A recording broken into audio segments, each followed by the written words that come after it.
Chris, what is Emmanuel Macron hoping to gain by reshuffling his cabinet?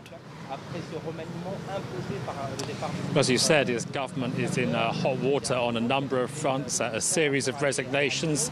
You talked there about Gérard Collomb. He was the interior minister. That's a major post within the French government. He was also quite an important symbol of Emmanuel Macron's rise to power as a kind of an insurgent centrist, Collomb defecting from the mainstream Socialist Party.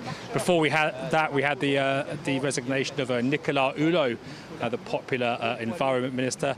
There's also been the Benalla affair, which centres on the president's bodyguard and his activities. It broke over the summer, but continues to linger now. Emmanuel Macron's approval rating currently hovers at just over 30%. That's opposed to 60% in the wake of his election. His troops over the last week or so have been out saying that this is a chance to reboot the administration, to give it new momentum. But they've also been stressing that the government's essential political line, namely one of liberal economic reform and relatively liberal social policies, won't change. But as those opinion polls show, there's a line which is struggling to convince the French public.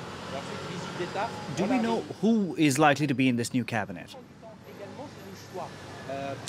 Well, obviously, French media have spent the last week or so bandying names around, particularly in connection with that post of Interior Minister. People like François Molins, a state prosecutor, relatively well known inside and perhaps even outside France as the voice of the authorities, really, during a series of recent terrorist attacks.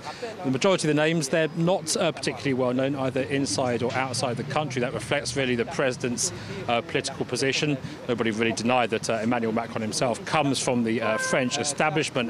That centrist party he set up to counter left-wing and right-wing populists and the mainstream parties remains a fledgling movement, and the pool of human capital upon which he can call is perhaps shrinking. At the same time, there are the constraints that the president set himself, namely strict financial vetting for members of his government, male-female parity on his cabinet, and including representatives from civil society. So it is a bit of a juggling act, and that's perhaps why it's all been taking so long.